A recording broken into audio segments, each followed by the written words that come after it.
Welcome to the Two Disabled Dudes podcast. We believe life is about how we react.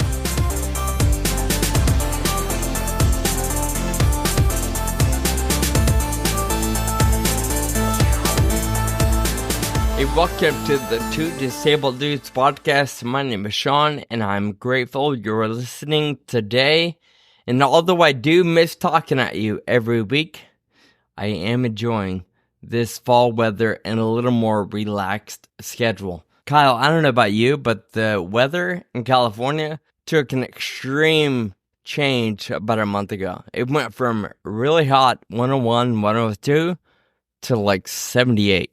And it was overnight almost. Oh, that's nice. Yeah, it's been getting chilly around here at nights, but it's still up in the upper 70s in the day, so it's really awesome. And this is the weather show with Kyle and Sean. Yeah.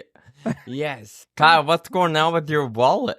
Dude, so I got a credit card finally after 10 years of not having a credit card. Wow. I only operated on cash for 10 years. Yeah. And I don't know if I told you a few months ago, I applied for a credit card and I got denied because I had no credit history. Sure. And then randomly, American Airlines, I wanted the American Airlines credit card because I could get points and I fly to California to see my family and whatever, all that stuff. So I was on the app scheduling my next flight, and it offered me this credit card, for 50,000 points, you can get it or whatever. And so I was like, all right, they're the ones putting this in front of me, so I'm just going to try it again. So I tried it, and it worked, and I got the credit card. Nice. And when I had my credit card before, I never fell behind, but it was I would let it get to $2,000 and then pay it off, before the deadline. But now I partly it's a lot easier to pay now because 10 years ago they didn't have apps that were as good for everything. So I go on 3 times a week and pay it down to zero because I just don't want it to get very high, Yeah. So what was your thought process behind not having a card? 10 years ago when you said cash only, what was kind of the mentality behind that? Well, I read this book by Dave Ramsey. A lot of people have opinions about Dave Ramsey. I really like his financial stuff. Sure. I can leave some of the other stuff, right? But so I read The Total Money Makeover, and he talked about operating on cash. Now, first of all, I was like, that's weird. Maybe I'll try it just to see if I can. And then I was like, you know what? This is actually a pretty good system. So, I built up a little money and then stopped because at first I was worried about I don't have that much cash. Yeah. But over time, just having the mentality of it, it helped me build it up and I was able to just start operating on cash only. Sure. I imagine you're less likely to spend where you don't need to. Totally. Because I was nervous all the time about running out of money because I'm only operating off of money that I have. Yeah. And so it just changes your whole thinking about saving and I feel like I'm in a much better spot than I wasn't in it wasn't dire straits, but Sure. I just am conscious of where all the cash is flowing and how it's coming in and out, whatever, now than I was 10 years ago. And you have to feel better too, knowing that you're not beholden to a bunch of banks or a bunch of credit card companies or, sure, I'm I imagine you might have a mortgage, but it's not like you have Right. 3 or 4 or 5 that are hunting you down, or even, Right. just got your address, they're keeping an eye on Totally. you. Yeah. Like everything I have, it's like basically it can cover everything I have, except, like you said, my mortgage. Sure. And the whole principle on the total money makeover is to eventually own your mortgage, right? Own your house so you don't need a mortgage, own your car, and then be debt free and, build your cash from there. Of course. So you apply for the credit card. Really, it sounds like you applied out of convenience. Like they threw a little pop-up and you're like, okay, sure, why not? When you got approved, did you regret it? You're like, oh crap, I don't know that I really wanted to do that. I feel like I did for like a few days when I got the card, and I was like, oh, should I start using it? Yeah. So the first thing I did is I paid $100 onto it, but it turns out that you can't have a negative balance on a credit card. I didn't know that, so they didn't accept, but so it took a little, I don't know, I'm using it for everything now. Yeah. And so I'm that makes me nervous, but like I said, I'm paying it off like 3 times a week down to 0. Sure. Just so I can stay on top of it, I'll be honest with you, and I've listened, in fact, I still listen to Dave Ramsey. He's got several podcasts under his umbrella, and I've read some books, and I follow Dave, and I'm with you. He's got great principles, but he can be a little aggressive at times. Well, one thing I've done over the years, especially, which I don't know his argument on this, but my mom has fallen victim to, and I have at times, card fraud. And I've had my debit card skimmed, and she's had, erroneous charges on her debit card. And banks, period, are not very flexible or helpful when it's your debit card. Mm-hmm. But when it comes to your credit card, there's a lot more protection naturally built into the credit card, where really the banks end up taking the hit, not you individually. So I've been encouraging my mom, and I've been doing it more and more, using my credit card at, gas stations or online even, where maybe it could be a bit, just not the most secure environment. But I'm like you. So you use it. There have been times lately where I charge it, then I get in my car, log in, and pay it off right there. It's like, I'm not even going to let a day pass. Yeah, exactly. I mean, I think there is a lag for mine of like 2 or 3 days between when it charges and when it shows up in the balance. But that's why I'm checking it like every other day to make sure. So nice. Well, congratulations on your credit card, son.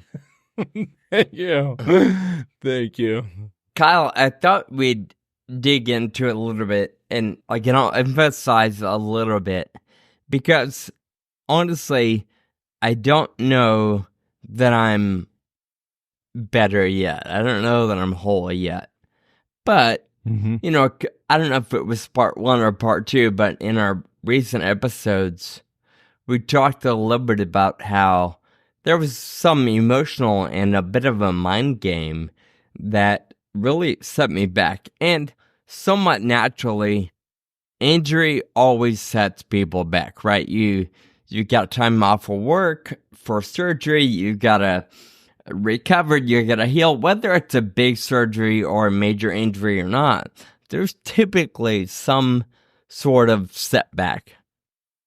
Well, thankfully, I didn't have surgery on this last one, but after my injury in India, thinking nothing major was wrong, I had no idea that it would send me on the downward spiral that I have been on.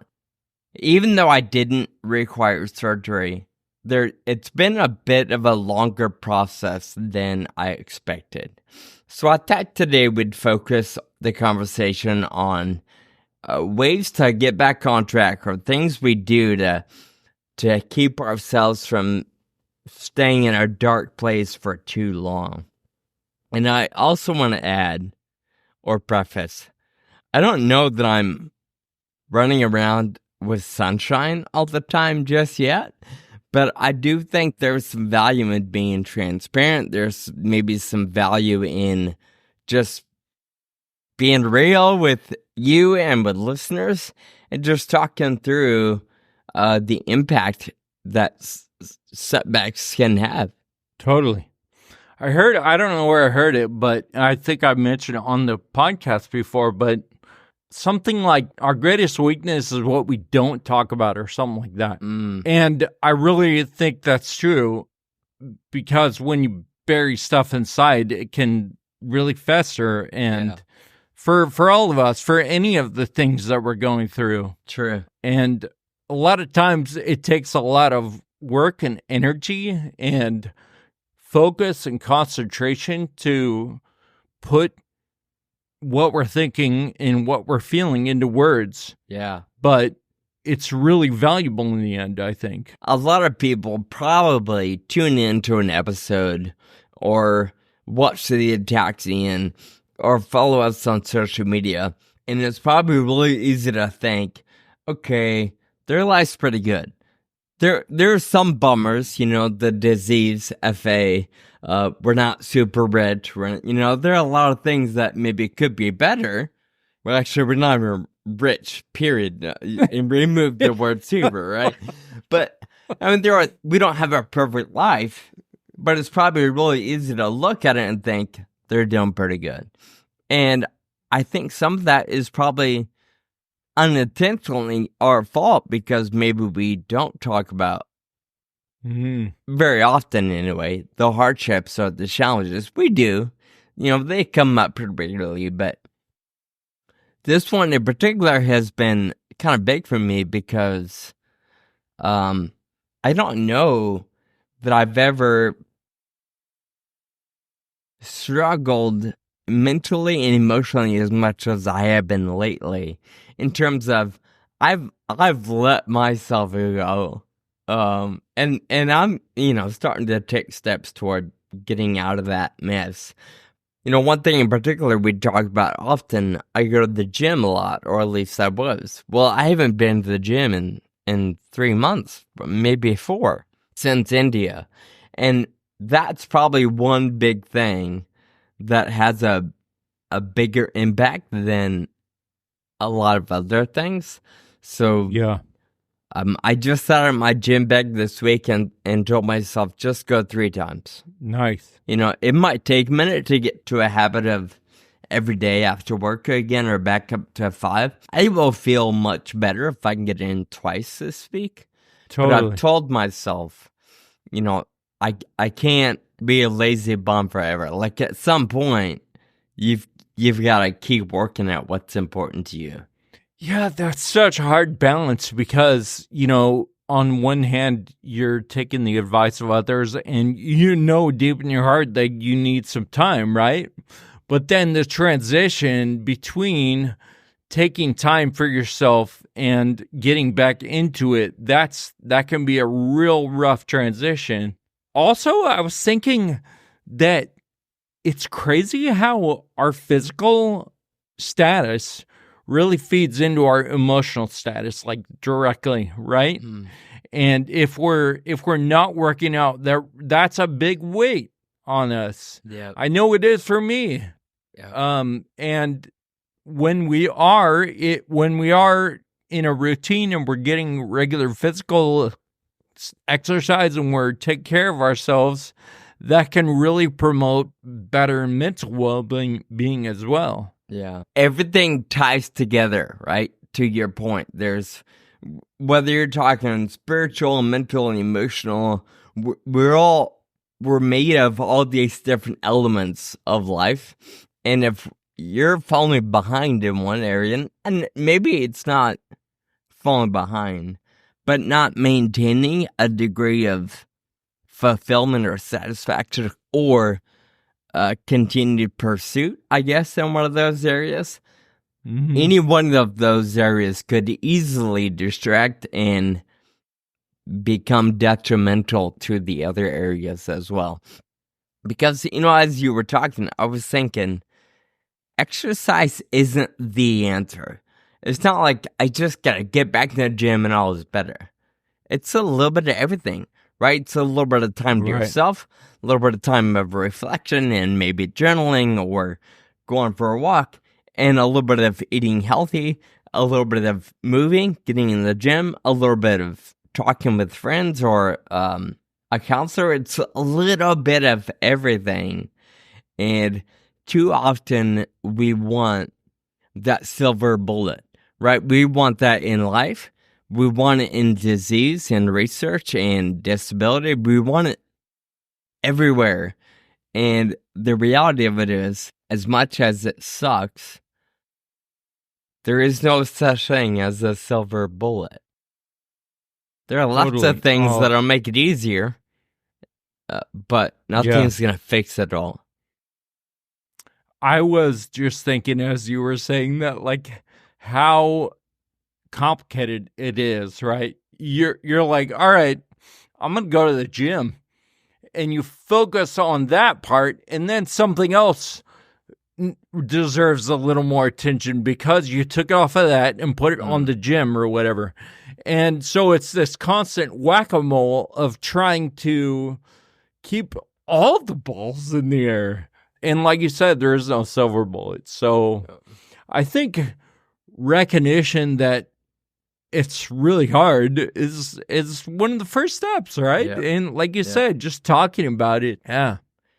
I don't know how much we want to talk about it or how deep we want to go. I certainly don't want to depress anybody listening, but really the point of even mentioning it, let's share some tips or little things that we do or that I've done at least that maybe could work for somebody else. I've done just in the last week or so some reading. I've got a book on the way that I'm pretty excited about. There are some things that I've read and have seen. I thought, let me adapt a version of that for myself. And I really do feel like it's helped me over the last couple of weeks. Just get to a better place emotionally, mentally, and even physically. Yep, let's get into it. Sean, what is one of the things that you do or think about when you try and get back on track? The first thing that I've had to tell myself over the last several weeks is that it's okay to be burnt a little bit. It's okay to be set back. It's okay to be down, or if you will. So, we've all heard it a million times, be kind to yourself. And I really do believe that has been an incredibly important aspect of this for me. Not beating myself up because I've had to use the wheelchair longer, or because I haven't been able to be in the gym, or because cooking has been hard in the kitchen, or anything. Being okay with the circumstances at hand.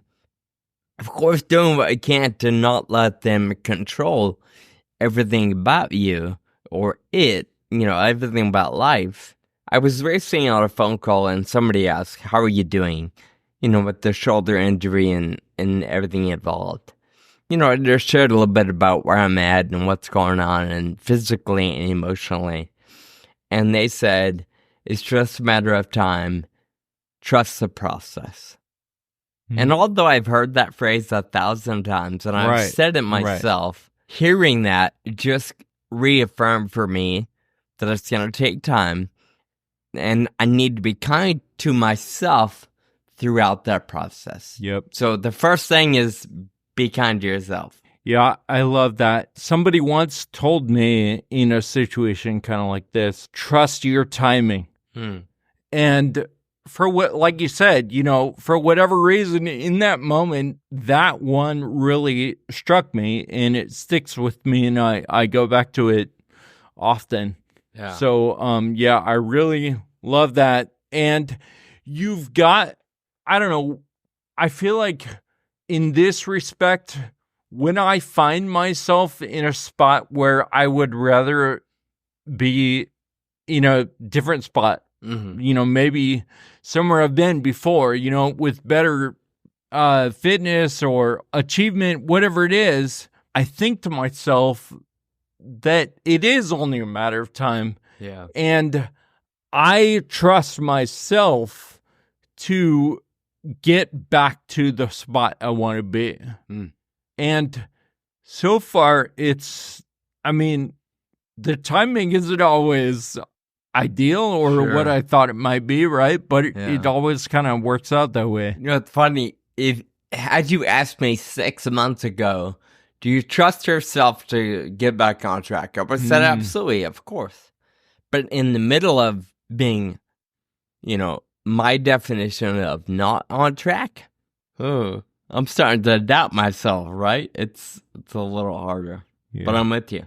But also, I think that hopefully you take heed of all of your friends too. Yeah. We all know that, you've probably heard a lot is basically everyone trusts you. They know you to get back on track. And hopefully that is a little bolster as well. Speaking of, that's another thing I wrote down for, digging out of a hole. And that's being accountable to somebody.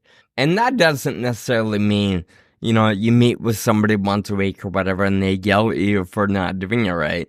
But it's really about being honest, being transparent with somebody so that there's not this constant surface answer of, I'm doing fine. Yeah. It's having one friend or maybe a therapist or somebody in your life, a coach or whatever, that knows that you're going through stuff and won't let you BS your way around it, and B, you don't feel the need to BS your way around it.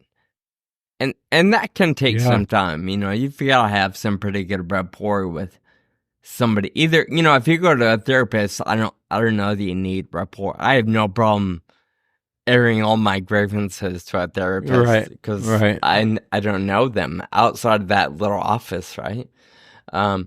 But if you choose a friend or an acquaintance, that might take a little more effort to know who and what you can trust. And note that they've got your best interests in mind, right? Not necessarily... Right. Everybody wants to be aware of the drama in your life. We all want to know what's happening with everybody. But then you hear the drama or somebody shares with you and you're like, oh, that's crazy. Don't call me again. You're weird. They freak out or whatever. And eventually disappear.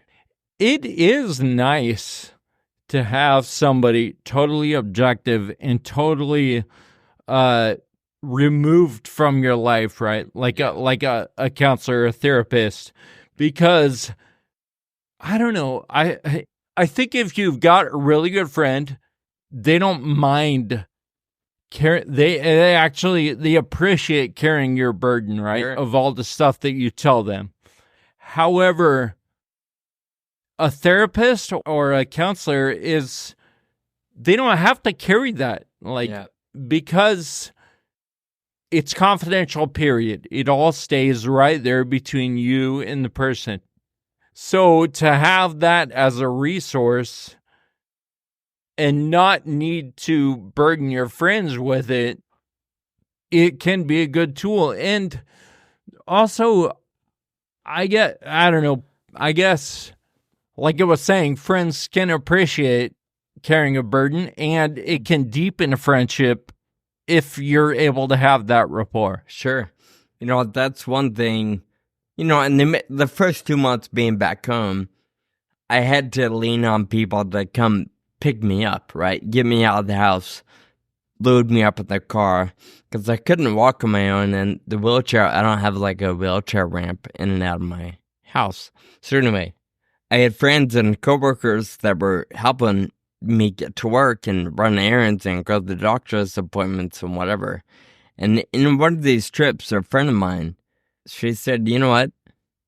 People want to help you. And you have to be okay with that.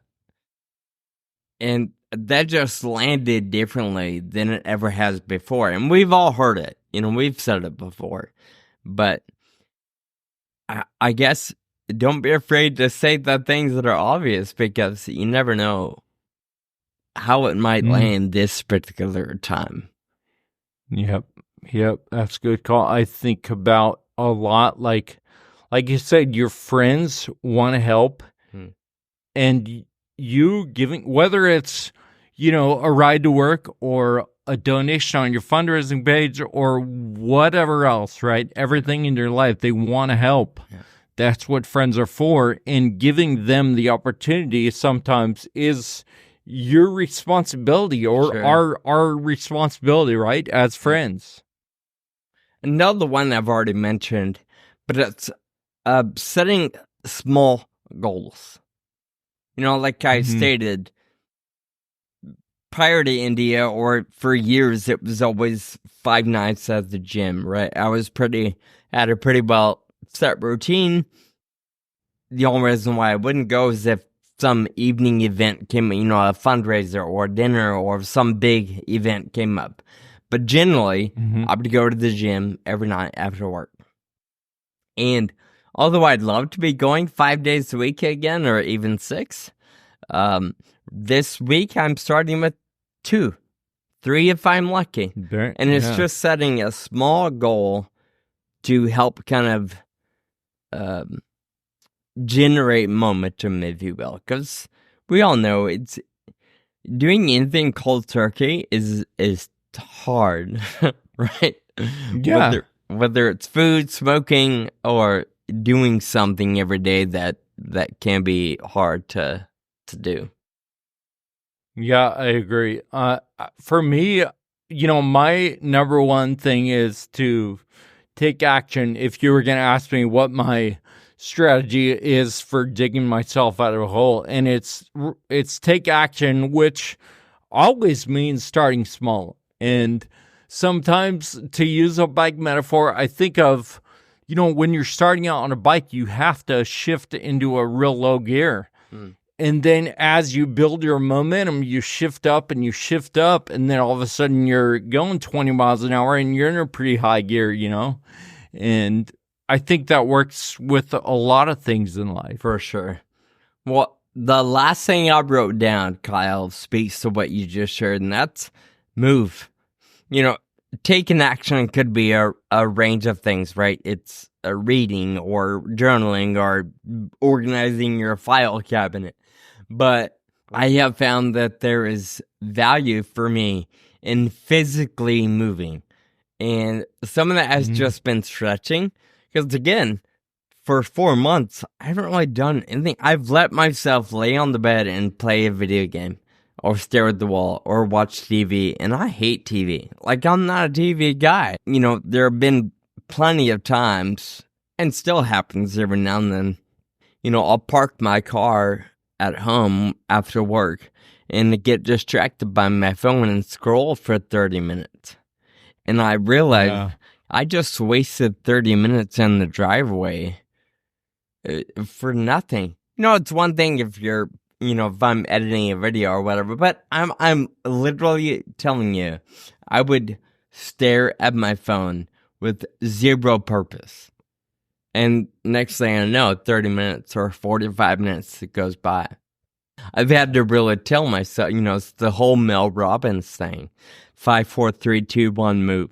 Like, go. Yep. Like, it's time to get out of the car. It's time to stand up. It's time to walk to the kitchen. I've also noticed that I've allowed myself to get lazy because doing anything takes more effort right now. Right. Because I have to, I've always had to load up my walker in and out of the car, but I'm slower right now. There's still a lot of discomfort with the shoulder when I lift. So it's like I have to be in the right position. I have to stand the right way. And I've but I haven't had to put that much thought into what it takes to go into the post office to check my mail, or what it takes to go into Starbucks to pick up my coffee. So for me, moving, getting up and walking around the block or stretching is helpful. So I'll recap the 4 that I wrote down. Small goals, stay accountable to a friend or somebody that you trust. Set a simple routine. I don't know if I shared that one actually, but that we talked about the gym, right? Just small goals and a simple routine. So I'll pick my nights that are ideal for the gym and I'll make it happen. So a simple routine that's not too complex or too overwhelming, and then moving, choosing to take a step or to stretch or get outside and breathe fresh air. I like it. I agree with all of those. I think all I did was just agree and expand on the points that you made. So really well done. Cool. Thank you. And again, I'll share, I'm not on top of the world yet. So this is an ongoing process. And I think that's probably true for life in many aspects, right? We never arrive in some regard. So hopefully something is helpful to you, but please share your tip or your tool or, your antidote to staying out of a dark place. So you can tag us online. You can email us. You can do whatever you want, but we'd love to hear what works well for you. Kyle, like always, we wrap up with the note of gratitude. We both recognize that being thankful and expressing out loud gratitude will just help us stay in a good place in life and stay on track. So who is saying thank you to today? Sean, our thank you notes span the spectrum of, big stuff that we talk about to just little everyday niceties. And yesterday I was in line at TSA and my bag was pretty heavy. And someone just offered to lift it onto the belt for me. And it was a relief. And wow. I think about how relieved I am when I'm traveling with someone else, because I know they can, in a pinch, they can, lift my bag onto the thing for me or do whatever. And so anyway, it was just really nice. I don't know, maybe it's not really a small thing. Yeah. To just lift somebody's bag onto the belt for them. So thank you, lady in the TSA line that helped me out yesterday. It reminds me of an acquaintance of ours. We spoke at BioQuest last year. And as we were sharing, this individual was telling a story about how they were helping somebody. And they used the phrase, "What's a burden for you is a small task for me." And that's not exactly how she said it, but, lifting your heavy bag is a burden for you. But it can be a joy for somebody else. There's such a simple task. So I love hearing you share that. I'm going to throw it out to the city of West Sacramento and a rideshare program they partner with called VIA, VIA. And apparently this is a company all over the country. But the city of West Sacramento is pretty small. It's on the opposite side of the river, or a river, from Sacramento. So it is its own city. But instead of spending millions every year to invest in city buses, bus drivers, bus stops, maintenance of the bus, and so on, they partner with VIA. And it's basically an Uber for the city of West Sac. They'll take you anywhere in the city for a flat rate of, cheap, X amount of dollars. The reason why it's so cheap is the city actually subsidizes every ride.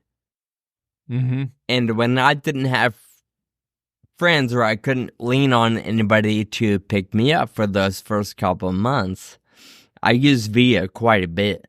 And they have wheelchair accessible vans, so it's just very convenient, very simple, and very affordable.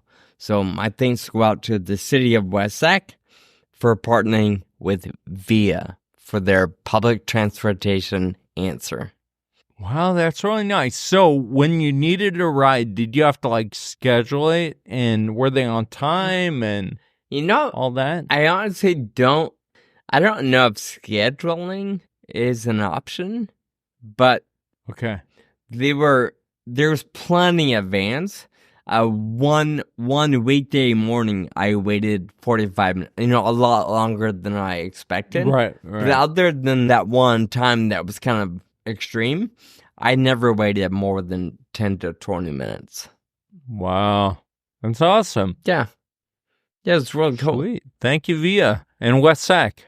All right, Sean, thank you again for an awesome conversation. Check out our website at twodisableddudes.com to find the notes for this episode. If you like what you hear, feel free to share this episode with a friend. And please go onto your podcast app and rate us 5 stars. Until next time, keep living with urgency. Thank you for listening to the Two Disabled Dudes podcast. This show is possible with your support. Visit twodisableddudes.com to stay connected. Find us on Facebook and Instagram. And be sure to subscribe on your favorite podcast player.